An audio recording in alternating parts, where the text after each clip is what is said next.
Hey guys, Gameboy 3800 here, once again back with the m15x-r1, and today we're going to be testing some games to see how well they run.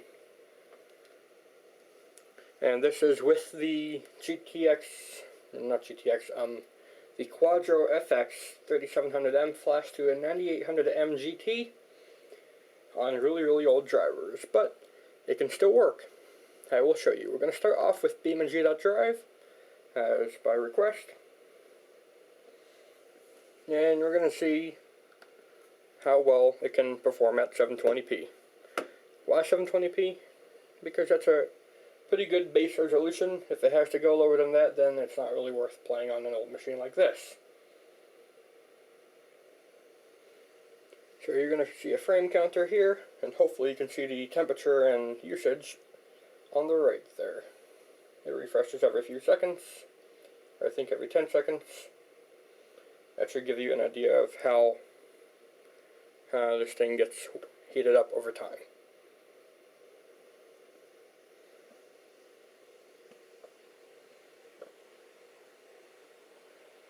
It's going to take a few seconds to start up.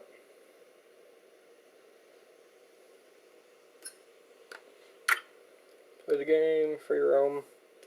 We're going to go to a popular track I have done for the beamng Monster Jam series, that being Oakland.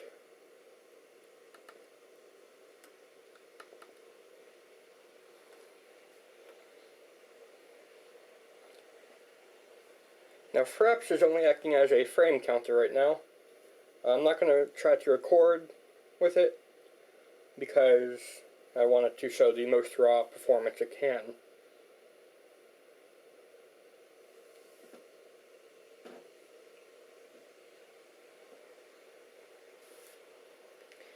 The computer is up on a cooling pad. The cooling pad is not turned on, but it is lifting it up by quite a bit. So here we are. We're at 20 frames here, but if we load up a monster truck of any kind, we will get quite a bit more.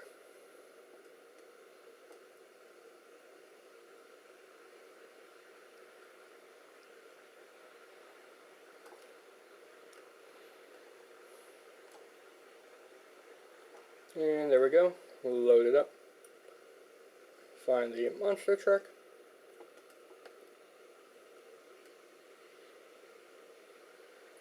And let's go for the KFA2 truck, or the Hall of Fame truck. Why? Because I made that skin. Or made it with the original mod dev.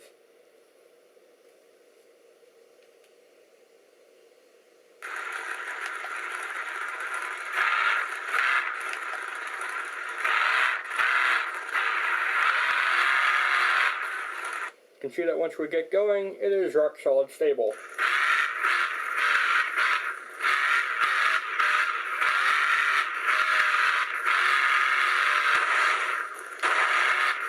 See if we can pull off some crazy stunts like that.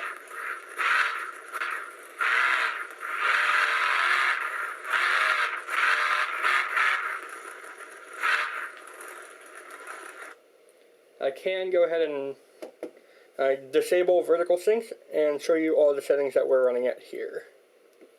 Because right now it's locked at 30 frames to just give a smooth viewing experience. But if we disable vertical sync and the frame cap, yeah, you can see that we're running on low with AA on and shadows disabled, but it still looks pretty nice.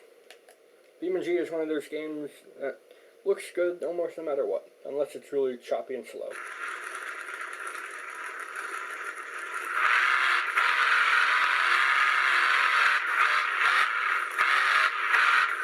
So now we get about 40 frames, a few dips, but it's still pretty good.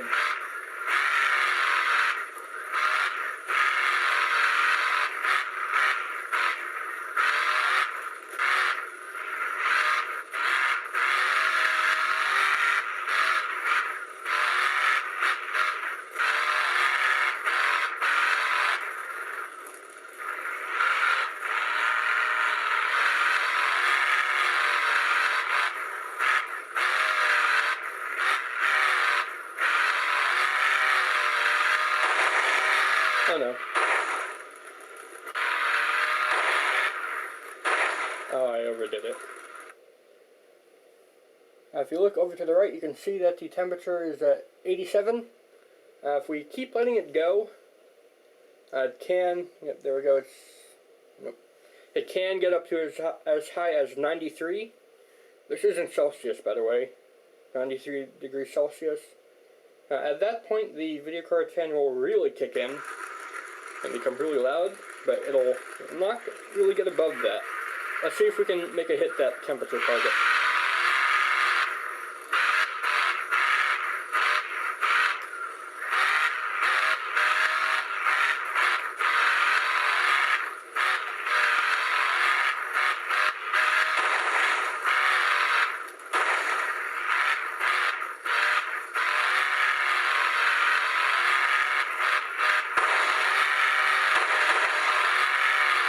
Oh man.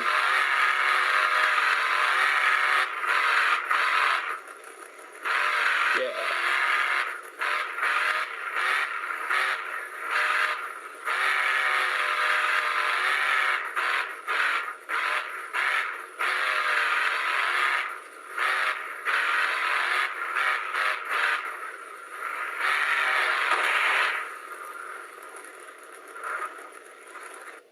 And I'm going to call that an N for beamng right there. We got up to 91 on the video card. And I think it did really well. For an old machine like this, 2008, 2009, I think it fared really well for this 2013 game that's hard to run on any computer. So the next game I'm going to look at is Borderlands 1.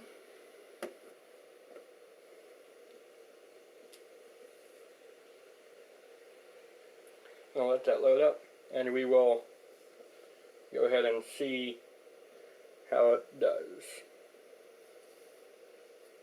Now, if you're wondering, the rest of the system specs are, it's got 6 gigabytes of DDR2, it's got a Core 2 Duo at 2.1 gigahertz, a T8100, and the video card is a Quadro FX 3700M, flash to a 9800M GT.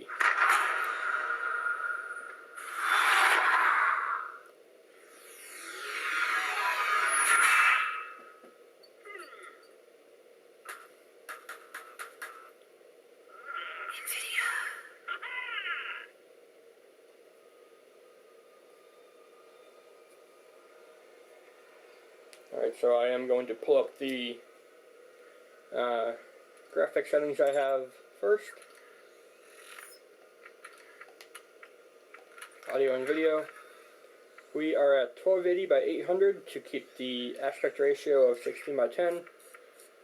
And everything is on high, as high as it can go, except for advanced or dynamic shadows. They are turned off. If I turn them on, you can see we do take a bit of a frame hit at the main menu. Let's go ahead and load up a character and see how we fare.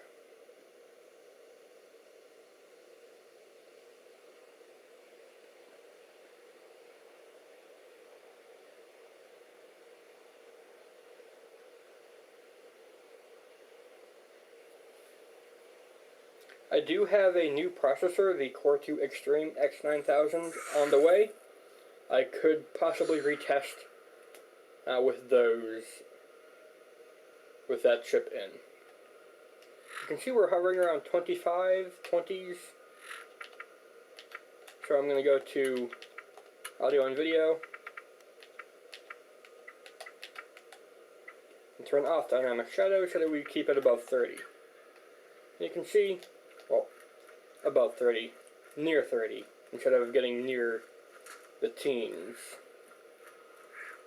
No matter how hard I try, I cannot seem to get VSync to work in Borderlands 1.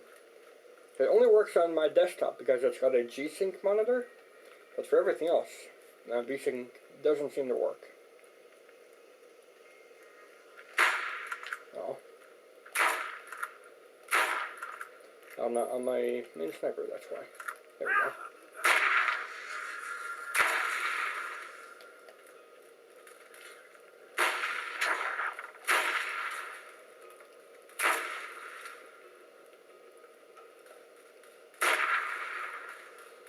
I didn't even shoot near him, and he still died. Now, if you're wondering what my skill thing is, there it is. Now, you cannot see the video card temperature or anything because Borderlands 1 forces full screen. I don't know why that is, but it does it. We will see what the temperatures are once we do a thing. Let's go take out Bonehead, and that'll be the end of this test in Borderlands 1.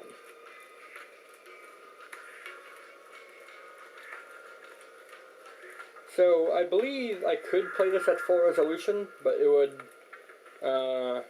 need to be turned down to medium or low. So I would like to keep it at high settings at a lower resolution, and where's Bonehead? Bonehead, come out. That is not what I thought I had. One shot him. Come on, Bonehead, where are you? Is that you? No.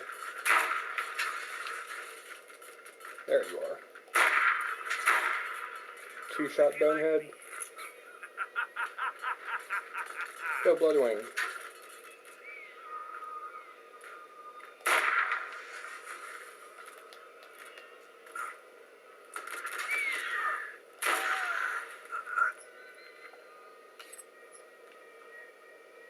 Alright, so we killed Bonehead. What level Bone Shredder did we get? Where do you drop it? Ah, here it is. Level 68. I can never get him to drop a max level 1. I'll still pick it up though. Anyways, on to the next game. Alt F4. So we can quickly see what the temperatures are. We're at 81 degrees in Borderlands 1. So that's not bad at all. The last game I have installed right now is The Forest. We're going to see how well this does. And spoiler alert, not too well, I'll be honest. I don't know why, but UE4 or UE5 or whatever's out nowadays is not very easy on the system.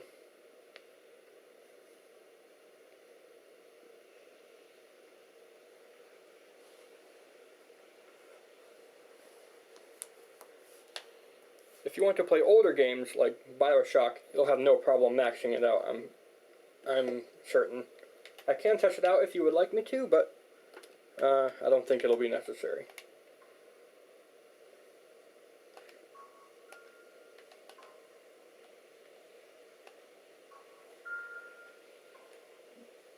Gonna start up a new game and just get. I guess we can watch the intro cutscene, even though it's not a good representation of the performance, since it's all kind of pre-rendered.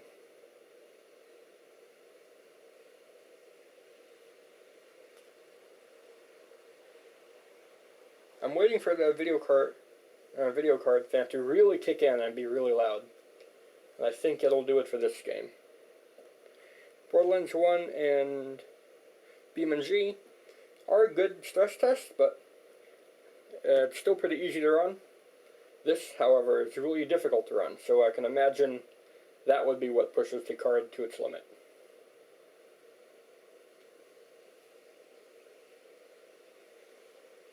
Maybe it would fare better with a quad-core processor. I will test that as soon as I can. Oh, so I guess it is kind of representative. Okay. We're at 15 frames in the intro cutscene, with everything turned down to low, using 1/4 resolution.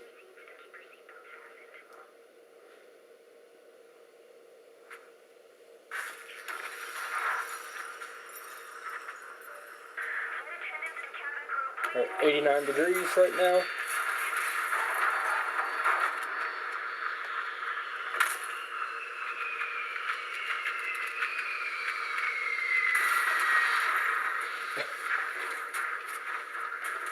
We're at a whopping 5 when we hit the ground. That is amazing.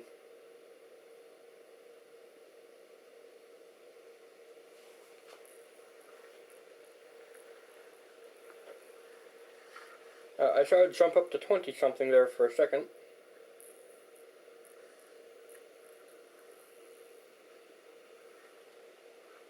We're at 92.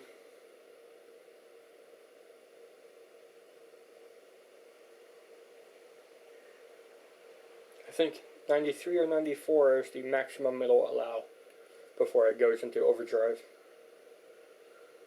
Oh man, we're not doing too well. I can check and see what options we have enabled or disabled, but yeah, everything is on low.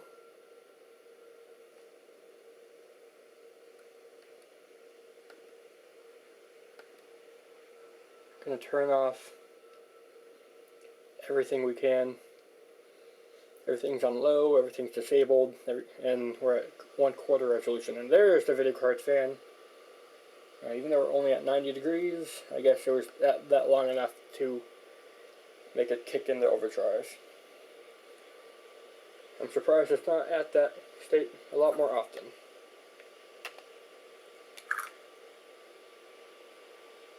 So yeah, I would not deem this playable. It's stuttery, jittery, looks not too great. I mean, it looks maybe okay. Why do I keep sliding? What's going on?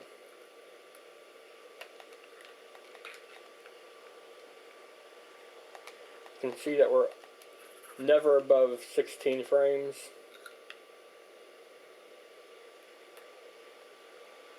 And now we're going to walk out. Get to play next. We're at 9, coming up on 6 frames. Wandering the forest. It is not pleasant to look at. It is not fun. So let us exit out. And now it's cooled down a bit. And it's gone quiet again. I put it on stealth mode. It'll make it really quiet and good for portability use. And it'll make the graphics card run at half speed, so that's good for saving power. But I think that's a pretty good representation of this computer's maximum potential. We saw some good performance and some not so good performance. So if you enjoyed that, then please go ahead and leave a like, favorite, comment, share, and of course don't forget to subscribe as well. Thanks, Game Boy Out. We will see you in the future. And I don't know why I said we. I will see you in the future. Goodbye.